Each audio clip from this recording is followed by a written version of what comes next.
to talk through so that we're all in alignment there. But because the board hasn't made an official policy shift yet, just kind of summarize the conversation and make sure everyone understood it.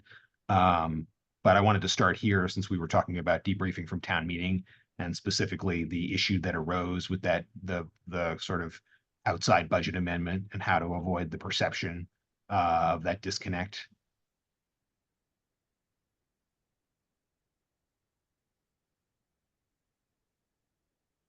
Okay, any thoughts from the school committee? I have a question. Okay, So questions? Chaz, I'm not clear about what you're saying about releasing both budgets at the same time. Maybe you could, and when is that time?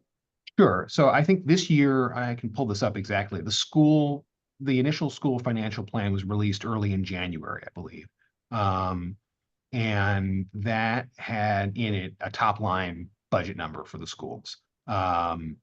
Now we had either on the town side in December at the board's retreat, we had issued some preliminary figures about where we thought revenue and long range financial planning were going to be. But by the terms of our bylaw, we have to issue a financial plan by no later than, is it 14 days or 7 days after the governor's budget? Or after, Or February 15th, essentially, February unless 15th. there's a new governor. Right, that's right, whichever. So basically, we have a deadline of February 15th, and we usually go right up to that deadline. And when there's a new governor, because it takes longer for the state to issue the budget. I know, yeah. Yeah, so that's our deadline. But this year, and in several of the previous years, the schools, the timeline for issuing the schools financial plan has inched back, and it's now in January.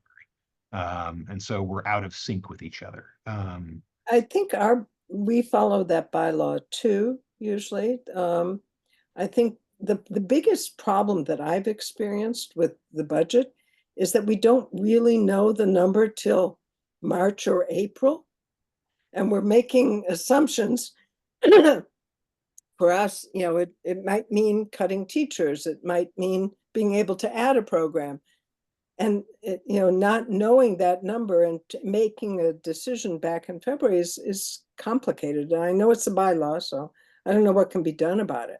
Yeah, I mean, on our end, what we really want to do is we want to be open and have that open line of communication with the entire school budget team. We want to be more as transparent as possible with what we think that number is going to be. And I think the reality is usually by the time the governor issues a budget, we have a pretty good idea of what the number is going to be, the top line number is going to be. The shift from governor's budget to Ways and Means is usually the biggest shift. And even that is not a seismic shift. It's a couple $100,000 in the grand scheme of things.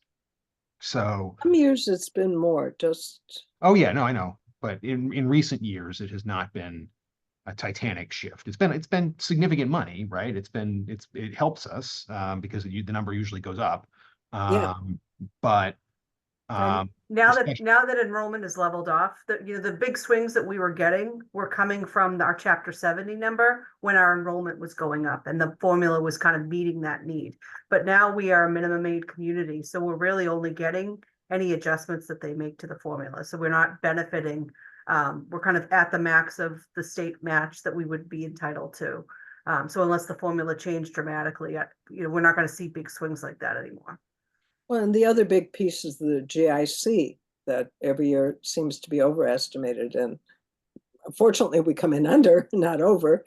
But so those are things that make it hard for us to really, say, okay, this is our budget February 15th, and that's it. Especially with the GIC for March.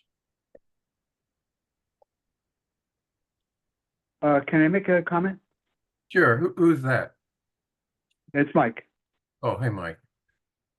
Hi. So, Helen, I think what Chaz is referring to, and Chaz, correct me if I'm wrong, is that the school issued a preliminary budget before the town did, and then realized that you folks realized that you were going to have to cut that budget, and it looked like, once the town issued its budget, that the schools were cutting their budget because the town had in some way cut its allocation. And it's actually not the problem that your budget comes out too late. It's that in this particular case, you had a preliminary budget that came out early and sort of confused the situation. So, Chaz, is that That's right. Yeah, correct? we were just running the numbers. Our book came out, I think, on the 15th, and the school's preliminary budget message came out it's February 15th. The school's preliminary budget came out January 12th. Yeah. So it's that synchronization that we're interested in, is making sure that we talk to each other about when our budgets are going to come out. Yeah. That's fine with me. And the issue of what happens later on in the year is kind of a separate issue, isn't it? I think so, because historically we've now done this thing where we move off. We tend to index the initial budget to the ways the House Ways and Means. We used to index it just to the governor's budget and not move it. But in past years, we've needed to realize that additional revenue in order to even get things to pencil out. So we've moved to the House in the spring. And then we go to the final budget in the fall and make any necessary adjustments there. But by that point, right, the number is quite small. I think the difference between House and Senate is like 100,000. It's in that range. But I see folks have hands up on them. Yeah, Andy Liu has his hand up, and Carolyn Thaw. Andy? Yeah, thanks, Bernard. Wait, is Carolyn on this committee? She's not, but she's a school committee member. No, I know that. Okay. Go ahead, Andy. Yeah, so I wanted to ask about sort of the implications of synchronizing town and school in this way. So the way the process has worked, yes, we do come out with a very preliminary budget, which everyone understands to be preliminary. Sometime later, we get a revised allocation, and then we often take several months to bring our budget in line with that allocation, almost up until town meeting. And being able to take that time actually can be very useful. So I'm wondering if we were to synchronize, would that affect in any way our ability to keep on revising our budget up through April, and have more deliberation as we're accustomed to doing? Because if everything has to be set by February, that could be really difficult for us. Ideally, what we would like to see is and this is, I used to, collaborate with Mary Ellen, and I think Susan was too new and there were too many just her getting her arms around the budget was too soon from her start point to when we do our forecast. But ideally, I should get a projection from her that we can incorporate into our forecast in December. So that way it kind of just outlines the challenges, both town and school. And then we can, work to refine that number so that we've got, more certainty on revenue, particularly with the state budget by the time the financial plan comes out. And then obviously, if there are adjustments, the GIC, hopefully that won't be too dramatic of a swing. We get our guidance from our group health consultant in terms of what rates we should be assuming.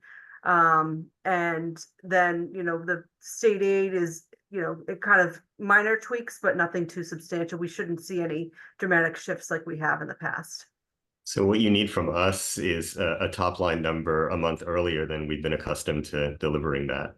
So we can fold it into our forecast, yes. Well, so I think they're right. Yeah, so getting that number in, and then for us internally on staff being able to take, December, January to work internally to hash these things out, so that we're talking, Melissa and Susan are talking to figure out what the top line number is. That still does leave you, to your point, Andy, if the time in the public eye to talk about how to work that, you still have February, March, and April. It wouldn't put a stop to that.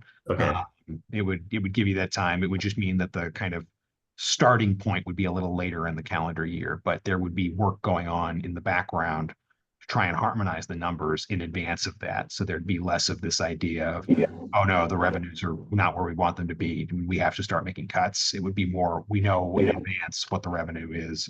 It feels pretty set, and we can make adjustments if we need to based on that. Okay. Hey, Thanks. can I ask a question? A couple of months ago, we had a little brouhaha regarding who can speak at these town school partnership meetings from the various committees. Has that been resolved? So it's entirely a matter, it's entirely in your discretion as leaders. Your historic practice has been you've let members of the constituent bodies speak because there's no tradition, there's no public comment offered, but you let members of the constituent bodies speak, provided there's not an open meeting law problem. So Carolyn, I'm not trying to prevent you from speaking. I just want to make sure that we don't, have a little dispute like we had before. So go ahead. Thanks, Bernard. So, and I'm new to school committee, so I don't have a great appreciation sort of internally on the operational aspects of what you guys are talking about. I guess I just want to throw in that I appreciate this conversation and I appreciate the request from Chaz to align and even just from a sort of transparency perspective that I can bring, having been not on school committee and internal previously, but in the community. I think anytime that the narrative ends up being about cuts, that creates a tension that I think can probably be somewhat avoided, even if just like Chaz, I think just before you said cuts and then you said adjustment. And I think when people hear cut, it does bring more of that sort of punitive and tension feeling. Whereas I think if the public, if we use terms more like adjust, I think that helps the public understand this process. So I just wanted to throw that out there. I think that the word cut, it's sometimes it's a little bit, might be inaccurate in terms of process and kind of the reality of how the budgets are created. And I think it does lead to sort of public and community tension and sort of strife. So I hope that makes sense and might be a little bit helpful. No, I think it makes a lot of sense, Carolyn. We always have to be aware of how we communicate ideas so that they're not misinterpreted. So, and that's an example. Good point. Yeah, So I just think to close the loop on this conversation, if we'll continue to work, staff to staff on this and ensure that we're in alignment and are able to hopefully address these issues by publishing more or less in the same schedule, but having these internal conversations. And obviously, if there are any issues on the school committee side that necessitate having a conversation, either here or in another context about, the timeline for publishing a preliminary figure, whether that's for staffing reasons. Andy, you alluded to, staffing decisions have to be made well in advance. So if there's ever an issue where, we need answers in order to make staffing decisions, we're happy to accommodate that. We want to be on the same page with you so that we don't, create to Carolyn's point, create a narrative that's not helpful to the community. But excuse me, so I'm a little confused by this conversation, and I may be hearing a couple of different things. Yeah, I think having both sides come out with their preliminary budgets the same date, whether it's February 15th or February, 28th, I don't really care, but having them come out at the same time is one thing. And at that time, you're going to have gone through a process of understanding what your revenue projections are. But I want to make sure that we're not looking at a situation where either the town or the schools want to wait until sometime in April when every single number is locked down. from the state and from, the GIC and all those types of things before people make a decision as to what their budget's going to be. Because and as soon as that whatever gets published, the numbers will be adjusted, of course, because information is going to come in. And to the extent that there's something that requires a change from what's been published, that change could go up, it could go down. That's something that each side has to live with. And I want to just make sure that everyone is in agreement on that, because otherwise we're in a situation where no one can vet what it is that's being proposed. I think it's a good point. And yeah, you're right. Those are two separate issues. The issue about the initial publication is really about alignment at the start of that process. It's not about freezing everything until April or May where we have total certainty, because as we kind of discussed, by the time we get to February with the governor's budget out, with the GIC projections in hand, with all that known, the budget is not going to shift on a tectonic level after that point. So we can be making those decisions and be, if necessary, reactive to additional information as it comes in. We're not publishing and then saying, we're not touching this. That's the starting gun for the whole conversation about the budget. Advisory's review of the budget, the select board having its conversations with the individual departments, and for advisory to be doing its due diligence in assembling its budget to bring to town meeting. So it's not a frozen in amber situation. It is we're in alignment at the start of this. These are the revenue figures we're projecting. These are the projected costs. And then we run it through the budget mill. And that's how we get to May with the budget.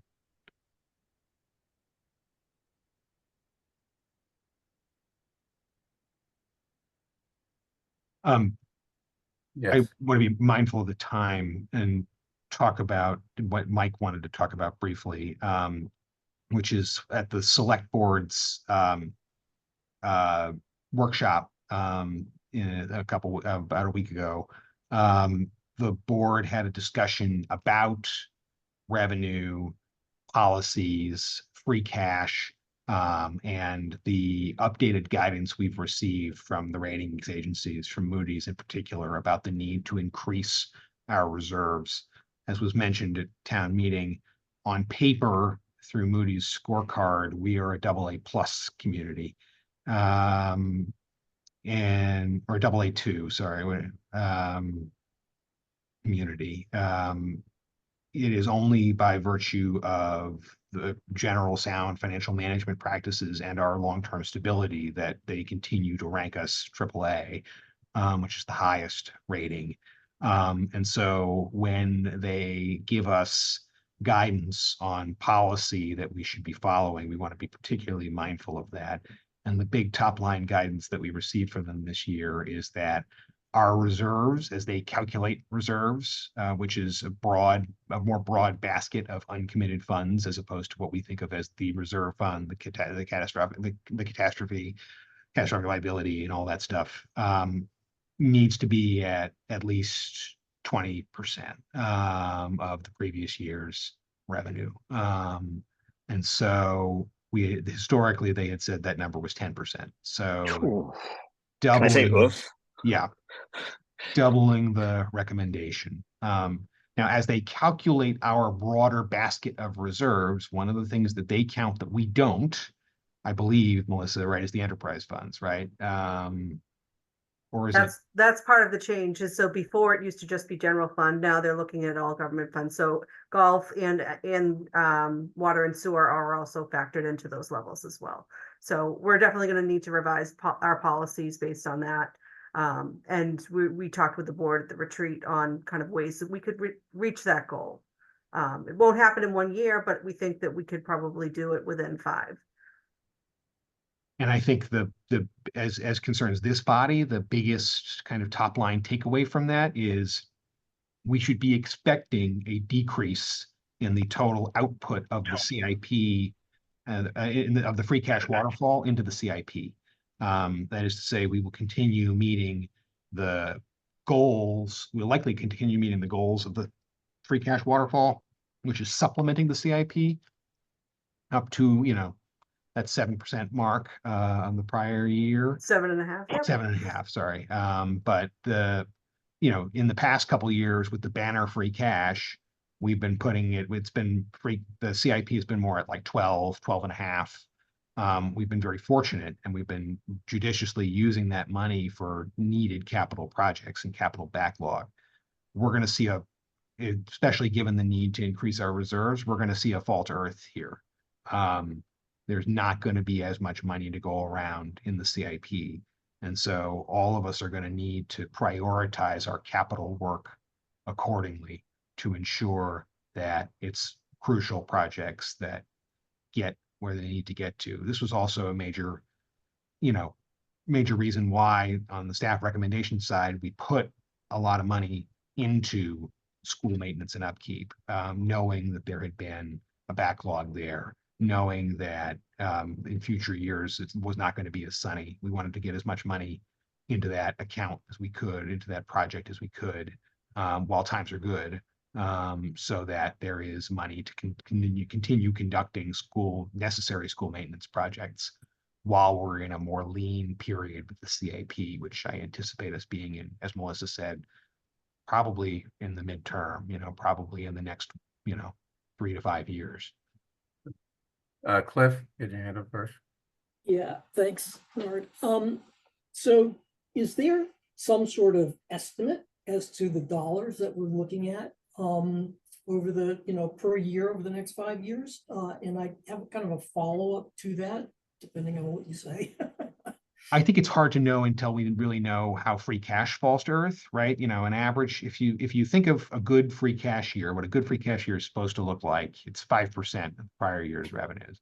So think around, maybe we get around 17 million in free cash. We'll get the CIP up to 7.5%, the total revenue. I don't think we're in danger of losing that.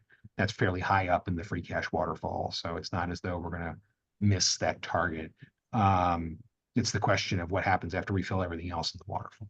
I guess, I'm sorry to show, I guess if there's any sort of like back of the envelope projections as to what the revenue is going to be, and then what that translates into an increase in reserves over that period of time, given everything I'm just wondering what the shortfall in the CIP that we're thinking we might have, because there's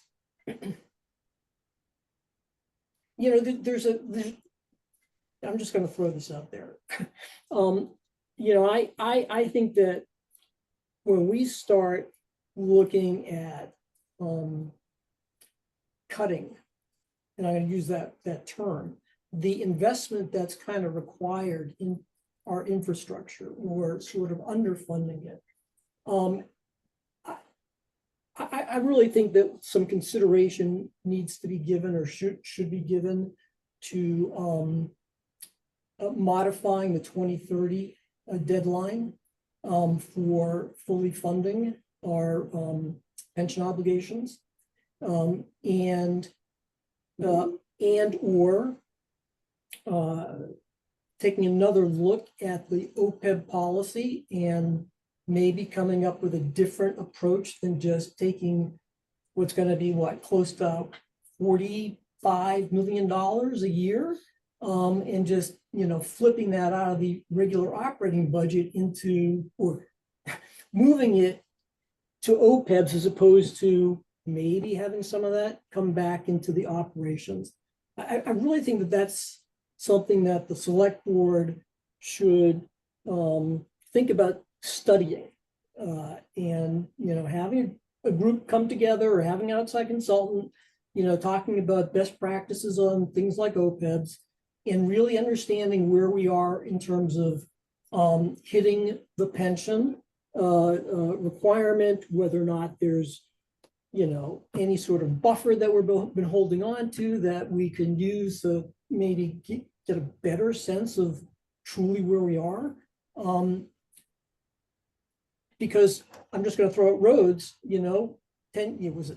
6, 7, 8 years ago, we had a study, and the comments from the outside consultants, which everyone sort of agreed with, is that you start not investing and then you have an exponential increase in the cost of what it takes to really get to where you want to be. And I'm a little concerned that that would happen with a lot of CIP categories. So. Yep, so just to give you We kind did of a- have that, so we did have that discussion. We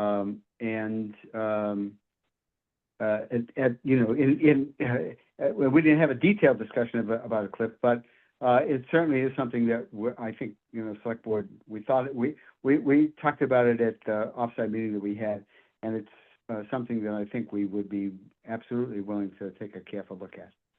I apologize for not having listened in. I'm sorry. No, we talked about a lot of those things, the OPEB policy, I think with pensions, I think, Lincoln, I don't want to speak for you, but I think we'd rather just see us get to 2030, knowing that the recent collective bargaining agreements are probably going to have a negative impact on our funding schedule. We may need that relief to deal with that. In terms of free cash. So for example, this past year, we used $12 million of free cash for the CIP. The policy requirement is around $5.3 million to get to the 7.5%. So to the extent that we have, large certification of free cash, the beneficiary is the CIP. And then when we kind of pull back on that, the first hit is the CIP. So, that's kind of the push and pull there. And, Lincoln and I also talked with the board a little bit more about some of the activity in fiscal 24 that made free cash higher than normal. We don't expect that to be an annual event, especially with investment income. And then obviously we use our building permit revenue that is the feeder for the CIP, because we consider a lot of that activity one time in nature. Which kind of pairs well with supporting the CIP.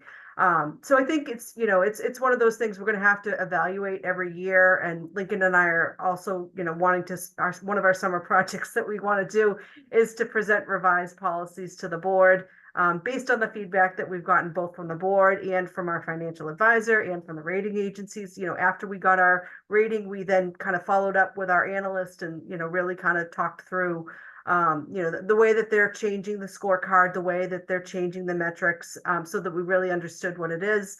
And, I think that they also kind of understand that there are other things that we are doing that are, maybe not weighed as heavily on the scorecard, but are still good things like our OPEB schedule. I mean, we are like at the top of the heap when it comes to our OPEB funding.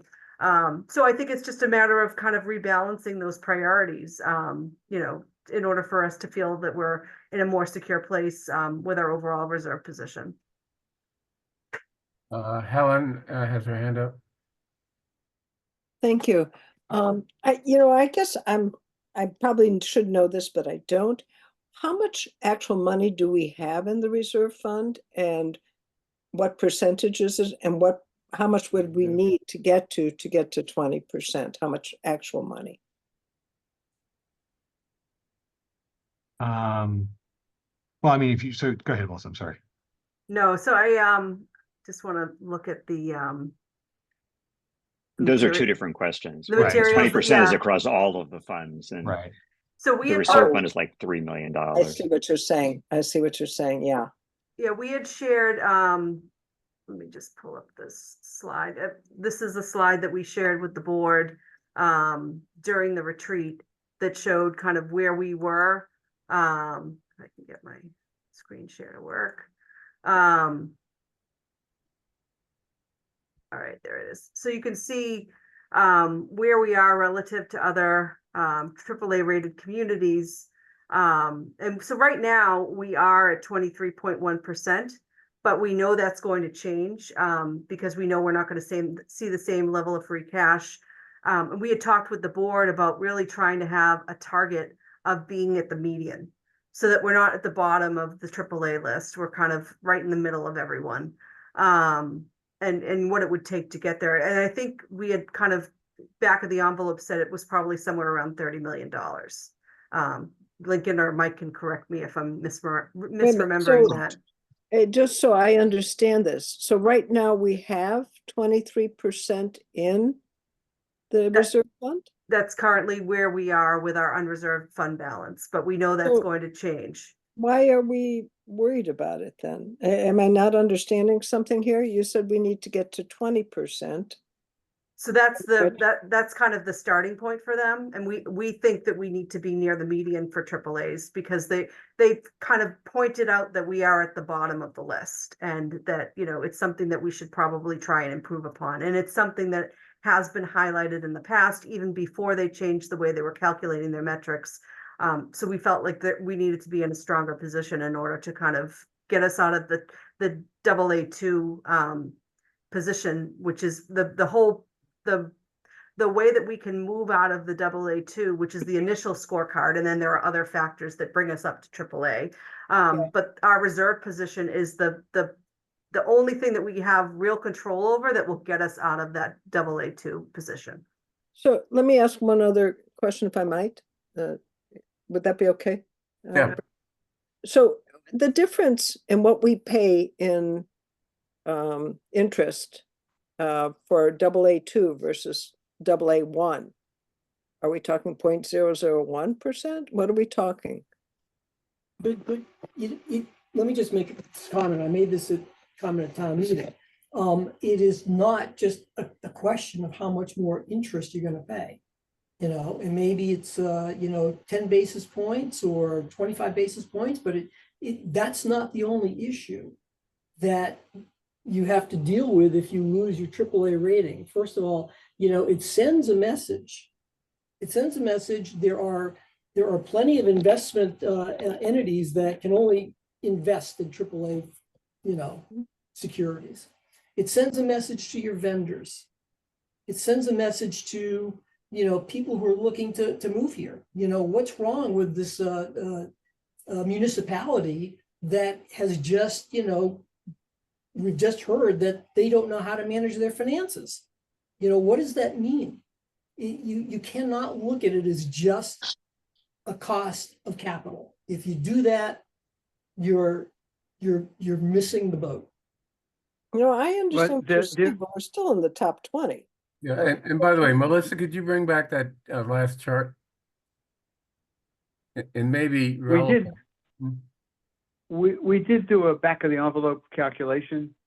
And if it's 0.5%, 50 basis points, then we're talking about more or less $3 million a year, basically forever. Yeah, and I don't mean to minimize what you and Cliff said, but looking at this chart, Nantucket has 70.3% available fund balance ratio, and they're AA1.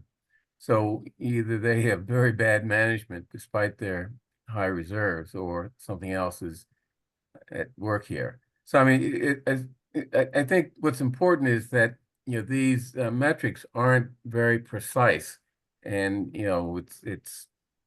it takes a lot of digging around to figure out what's really important. And I guess our judgment is that it's important to be in the middle here on this chart rather than down in the basement where we are. Yeah, I just think the especially given the current debt load and the fact that we're about to take on increasing debt for Pierce and the fire stations. The more we pay in debt service, the less we have to pay in operating and capital, and it will come back to haunt us. I mean, on top of all the other things that Cliff mentioned, it would be a real tough thing to bear given our proclivity to seek out debt financing for capital projects. We already pay with excluded and unexcluded debt. A significant amount of our overall budget goes into debt service. Having more of that on top of it, it also then creates sort of a spiral, if you will. The more you pay, the more it looks on your balance sheet like you're paying more debt service, the less creditworthy you seem to be. But I could let Lincoln. Lincoln? Thank you, Bernard. Just a couple quick sort of follow-up points on this about some of the nuance. So as Chair Green pointed out, the Nantucket is higher with respect to their available fund balance. They're weaker on other things that we are stronger on. So, for example, right. So Nantucket. So the ratings agencies are looking at strength of the local economy and diversification of the local economy, right? And so we're stronger there, and that's something that government and town government have less control over in the micro sense year to year, because Nantucket's tax base is almost entirely focused on residential as opposed to some mix that we have. So with the overall message, just to reiterate, that we're getting is there are a series of factors there are a couple factors that we're doing really well on. There's a series of factors that are outside of our control. This is the key factor that is in our control, right? This is the key factor that that dictates, how our indicated rating may be AA2 and how we can improve. And just two other quick things when we're talking about where we're at now, right, from the fiscal year 2022 figures of 23.1%, we're just above the 20%. That median is right now is 37.9% of the Massachusetts AAA rated municipalities. But one of the factors to keep in mind is when it comes to the overall revenue, we have year 3 of the override coming up. So our denominator is going up, and therefore our numerator is going down, right? Because we have more revenue, we need more reserves, right? So I just wanted to sort of give a little more context to that. Thank you.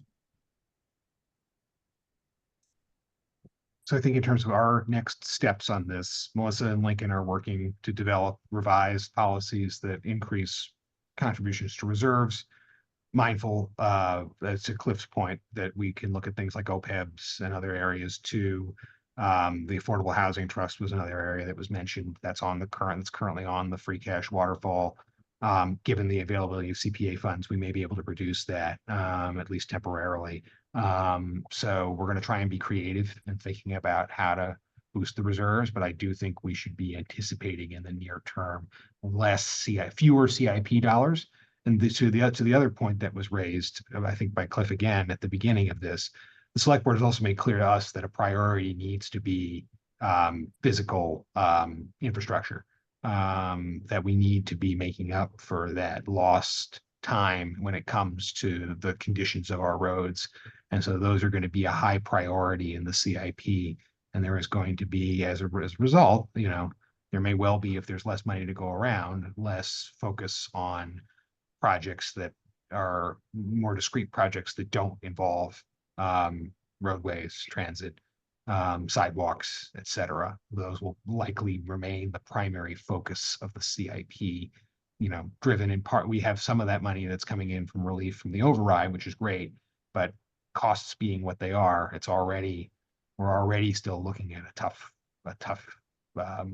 mountain to climb just to maintain where we currently are. But a shift of policy and a focus on getting money into that account is going to be crucial going forward. It just means there will be less for everything else. We just have to be ready for that. Okay, let me just focus the fact that we're at 4:19 and we put aside an hour for this meeting, and we only gotten to the first item on the agenda. But with that said, Andy, you have your hand raised. Yeah, thanks, Bernard. I'm bringing this up now because we've been talking about longer term planning. There's interest on the school committee in working intensively this year on updating the town school partnership formula. I know there's an MOA out there promising that this work would get done. I think we have some extra urgency about it right now because our collective bargaining agreements expire in 2026, and it's just something we'd like to have a clear handle on going into our next round of collective bargaining. So I'm wondering whether there's bandwidth and appetite on the town side to do this work this year. We were happy to have that discussion. Yeah, I think we committed to that at the outset. As part of discussions about the override. Happy to have that conversation. I think initially, the work on that kind of then got sidetracked by the override, and then subsequently just the shift in staffing that resulted in us sort of shifting our focuses away from, is it really the model that's the problem, or can we focus on immediate kind of gains from shared services? And then, so we've kind of ping pong back and forth between, are we looking at alternative models for how we share revenue, or are we looking at ways to realize savings? And I think that's an area where, we continue on the town side to see opportunities. I mean, we already see an increased uptick in usage, for example, on legal services. And we're happy to do that because it saves school committee money. But, we need to formalize that process, and we need to get the resources in hand to make sure that that is that's sustainable on a long-term basis. Same thing with payroll, HR, all of the things that we've discussed in the past. But again, that's a matter where if we want to have, working groups dedicated to that, happy to have that discussion. Am I hearing that more staff work is needed before we can really have the full-fledged discussion about this? Because I think on the school side too, right, that there's always sort of more to understand, more to be done, but you would think before sitting down. On the other hand, and we're learning things all the time, and now is as good a time as any to get it done. And for some reasons, it's probably a better time than most. Yeah, I think on our end, where we left this was we had an initial discussion about other models. We looked at Arlington's model, for example, which is, doesn't use the traditional revenue split. We looked at some other communities that, Lexington, our current model is, I think, based off of. And where we ultimately kind of came out was shifting the model wholesale might probably be something we should consider after trying to realize efficiencies in operations. That before we start tinkering with the levers of the model, we should look at where we can realize savings by things that we're currently sharing, that we're currently both doing, that we could be doing as part and in unison. Right. Can I just add one thing to that? And so in addition to the trying to realize savings across all those departments, there's also kind of the flip side of that, which is normalizing the accounting as well. One of the things that came up during the budgetary reviews this past cycle had to do with when we talk about shared services like IT and I'm blanking on one of the others that we had talked about at the time. We do a good job of accounting for town and school side work appropriately, right? We do this kind of internal billing, but when it comes to things like building insurance and other areas, we have kind of a rough formula that we use that isn't really tied to utilization. And it'd be helpful for us, I think, to start spending more time trying to reconcile and getting that under control as well. Right. Well, really, if you're going to have the way that we account for shared services has an impact on what the formula should look like. So, absolutely, I think we need to do all of this stuff together. That is, you have to look at, well, what services might we share, but then what portion of that service would be primarily attributable to to one side or the other, or what's the percentage, so that you have a list of shared services, and for each one probably some sort of allocation between town side and school side. We have the bones of that for some of these. For example, we've had a report on building maintenance and building upkeep, which is the biggest driver of this for some time, that we've kind of picked up and put down at various times. IT as well. And IT as well. I mean, IT's MOA hasn't been updated since 2005. We could, My bad. Oh no, I'm so sorry. That was the last. I take that back. I apologize. We recently updated IT's MOA. That's my fault. But prior to that, we had not updated that since 2005. So IT, I think, is actually.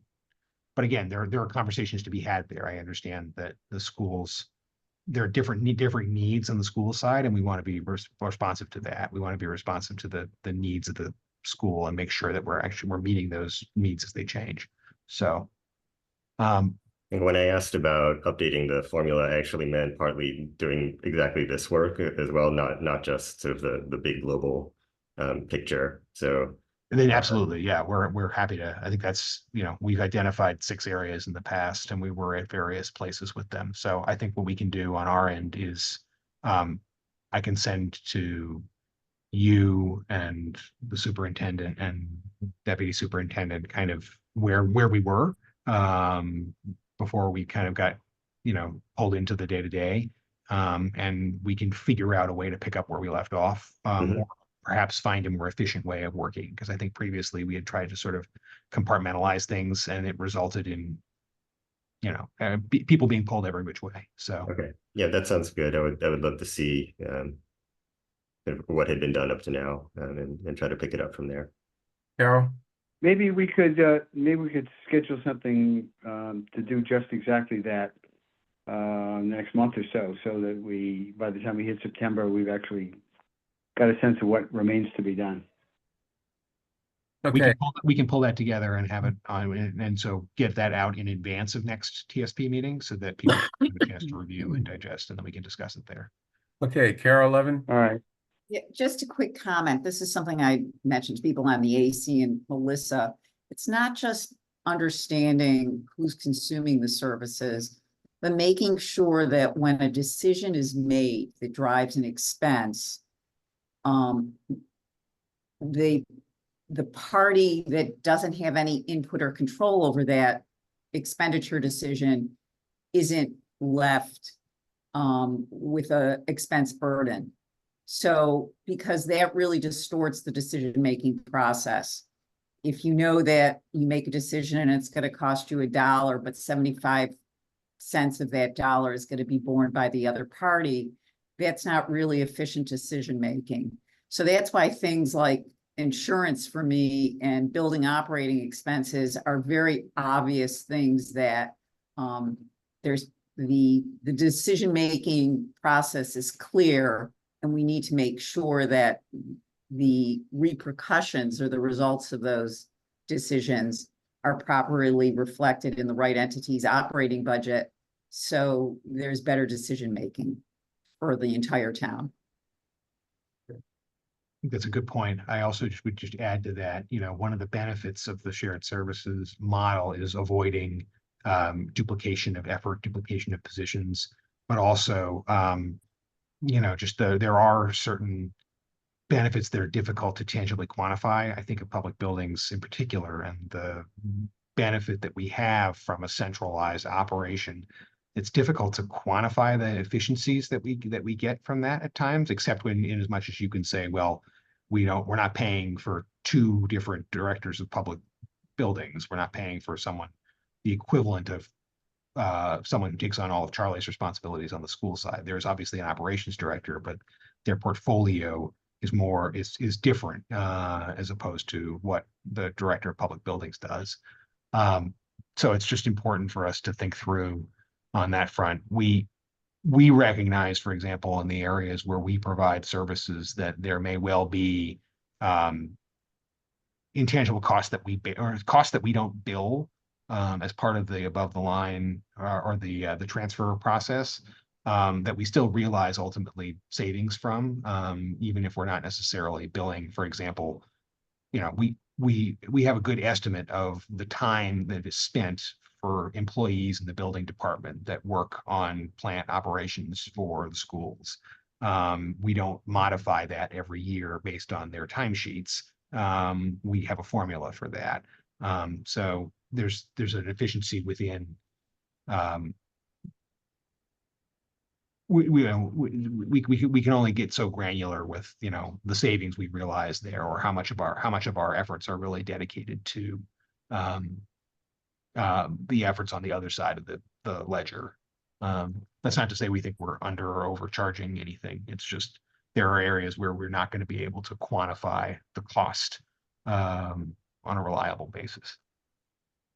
Okay, let's see. I want to get to the next item on the agenda.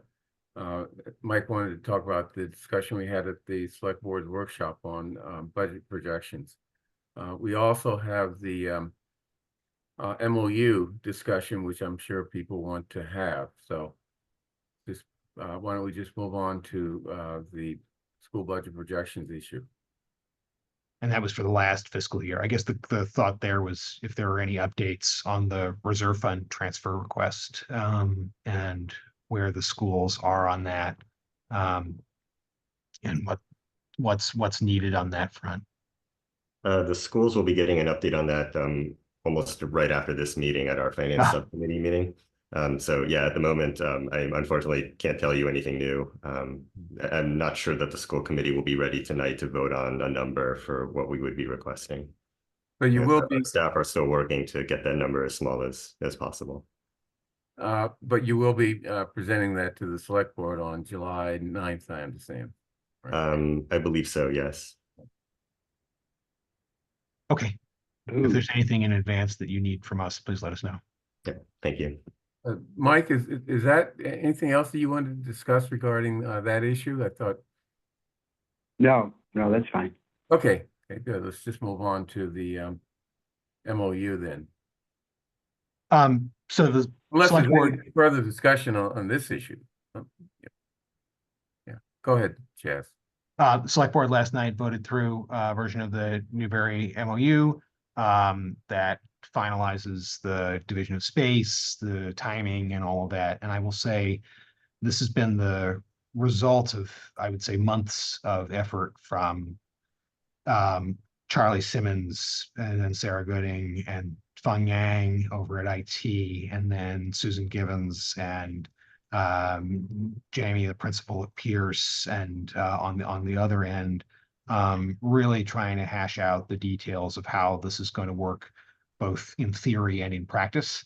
The division of space is clear in the document, the division of how everything is working out, but there's also clarity in terms of Sarah and Jamie working together really closely in terms of if there are any, unexpected issues that crop up, being able to talk to one another and address those in an efficient fashion without us having to run back to our various boards and committees and get people involved. The real name of the game here is sharing, getting the bones of how we share the space, making sure the ground rules are clear, and when things come up, as they inevitably will in a large building that's being used both for an upper school and for building department operations, IT's work in the building is really about serving the schools and storage. There's not as much of a overlap there in terms of, or discord there in terms of what IT is providing in that space. It's really the building department on the lower level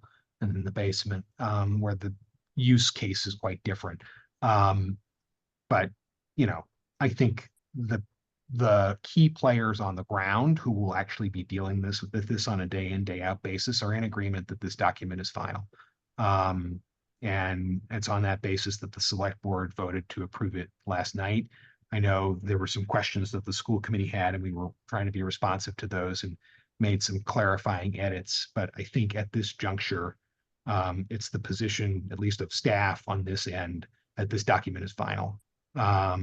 And I don't think there's anything to be gained from additional edits or comments to it, absent a request from the principal of Pierce, which we would be happy to look at. But given that she's the person who's going to be making operational calls on this, I think it's fair, given how many months that they have been working on this, to treat this document as final. Yeah, the school committee will be discussing the MOU again later today, and we'll get back to you about that. Okay. Any questions or concerns, if in advance, we're happy to answer, but I do think from our perspective on staff, this document is done. We're not amenable to edits at this juncture. Yeah, and We have- beyond staff, the select board's position is the same.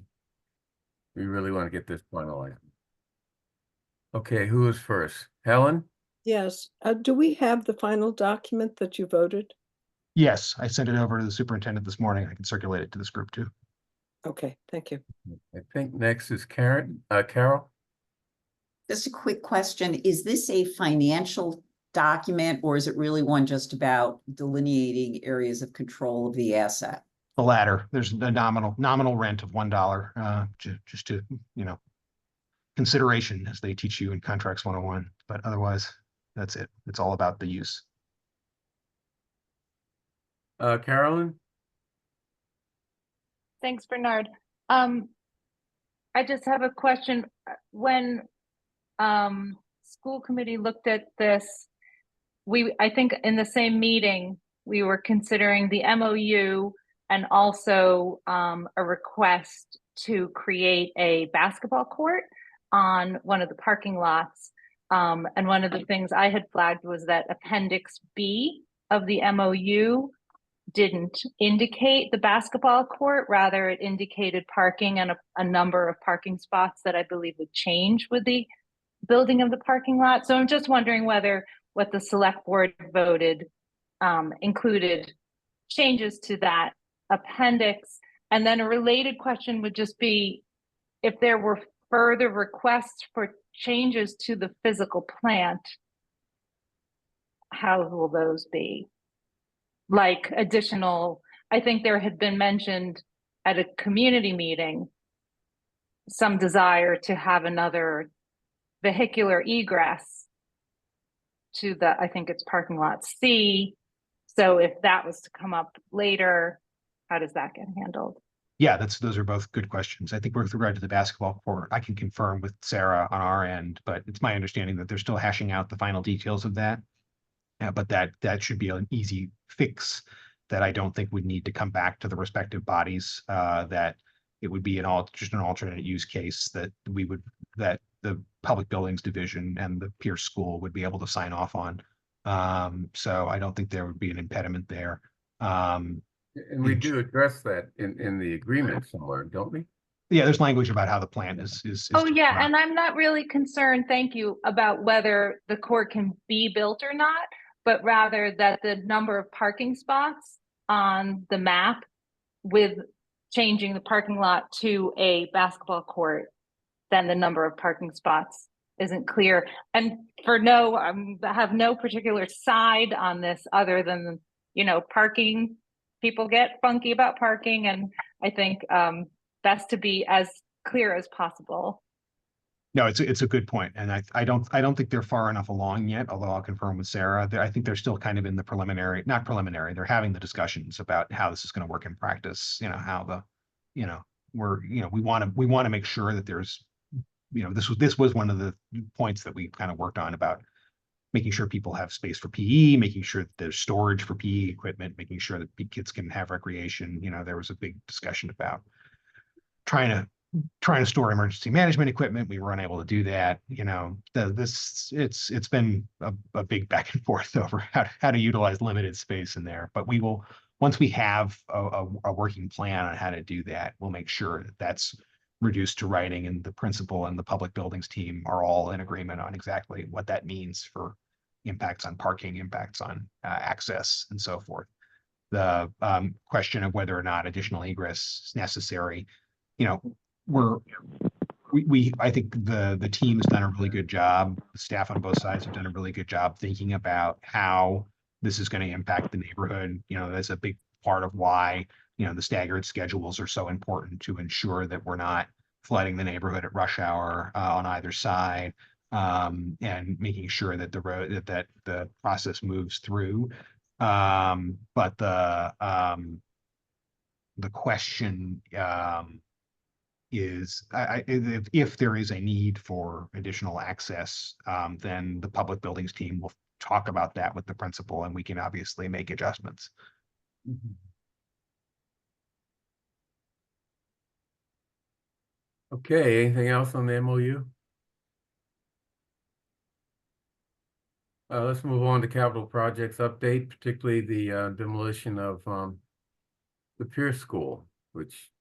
So as people are probably aware, there's the contractor will be taking over the site on July 8th. We have basically almost emptied the building. I think it's, if it's not empty already, it will be by the end of this week. Most of the things have been recycled, whether within the schools, within other schools, neighboring schools, or neighbors. So everything is, nothing is going, very little will be going into the junk, the garbage, except things that are truly garbage. The contractor will secure the site on July 8th. We are working on having a newsletter out to the community, and anybody can sign up for it so that people can know what's happening each week and what to look forward to in the weeks following. Being able to plan is so important sometimes. So that's being put together. Actually, IT is working with the OPM to see how to do that link so it's easy and accessible. And I think, and the everything has been moved out of Pierce into both Newbury and or is being moved, one of the two. I'm not doing the moving, so I'm not exactly sure, but my sense is it will be there by the end of the week, both at the Old Lincoln and at Newbury. I'm trying to think if there's anything else of import. Well, when the major demolition work will begin, it's not going to be until. So that's where when people can get. Sure, absolutely, and there'll be a lot of, what will happen in the beginning is abatement of asbestos, and closing down systems, the electrical, all the different systems that are attached to the buildings right now. My understanding is early fall sometime we'll start the taking down of the building, taking down of the bridge over School Street will require the street to be closed. And I think the contractor is thinking of doing that maybe on a Saturday when there's less traffic. That's my understanding right now. But all of these things will go into this newsletter that will be available to everybody. And I can make sure that the select board and, well, I think anybody who wants to either let me know or we will make sure that somehow that's very visible on the town website so that people can become informed. I think one other thing people will notice in the immediate term, once the building is turned over to the contractor on the 8th, is as they start to disconnect utilities, we can no longer use the shared garage under the school because it's not safe. So all of the parking for town hall and the health building operations is going to need to move. We are in the process of finalizing a parking plan that addresses that issue. As I think folks who follow the transportation board know, there were a number of parking passes issued to Pierce teachers for neighborhood parking. Those are being transferred 49. Yeah, those are being transferred over to staff at town hall, both school and town staff. We'll be using those. We will also be closing certain spots in parking lots around Brookline Village. So the School Street parking lot, Kent and Station, and the Webster Street lot, all of those are going to have some spaces now reserved for staff. We have done a survey, a census of those spaces. We are confident that we are not disrupting business in taking those spaces on, and we will not be closing those lots altogether. We're trying to spread out parking as best we can. What I want to avoid is mandating any sort of additional work from home. I want us to be very happy with our current work from home balance. I don't want services to be disrupted at town hall. So I'm not authorizing additional work from home opportunities. I want us to keep things as they are so that people can have in-person access to town hall services. So that's where we are on that front. So people will see changes to parking in and around the town hall area, but our goal is to minimize, hopefully people won't even notice, or if people do notice, it will be of minimal disruption. we're going to run this on a pilot basis for 6 months to see where we are. And we will make adjustments to that as needed. Obviously, if we need to make adjustments during, we will. But we'll take a look, particularly as the weather turns, to make sure that we are parking in an appropriate way and not causing any sort of issues in terms of getting people here or the public way. So, Chaz, what was the so date of that? I'm sorry? Chaz, what was the date of that again? I think we were talking about once the contractor shuts off the fire suppression system under the building. We were Probably July 8th. July 8th. Okay. Yeah. I just wanted to make sure I heard that correctly. Yeah. I think so. I'm not 100%, but if not, then it would be very close to that. The other piece that people should be aware of is that Tommy Vitello has been very good at working the legislature, and it has been, I think, reported out of committee. So we're on track to getting this approved by the July 31st date for the Article 97. In addition, the MIPA filing will be finalized on Friday. MIPA, and there's all sorts of initials. I think it's EENF or something like that. Both of those that go to the department that it has to go to get Article 97 through the state processes. Right. Any update on Driscoll? Anything new happening? Driscoll is also moving along. I think we have only 4 more, or at least at the last building commission meeting, which was 2 weeks ago, there were only 4 more wells to be drilled. Everything was going well, and I think they expected to finish it by now. My understanding is right now the completion date is the 19th of September. I'm hoping that they can work hard to find a way to finish before then, so that once we open school, the playground and the surrounding areas will all be usable. How long will it take for the playground to be in place once the wells are finished? Oh, I think that it goes right away, because remember, we're using artificial turf and there's hard surfaces that are around there. So it shouldn't take very long. I think it's a month or 2, something like that.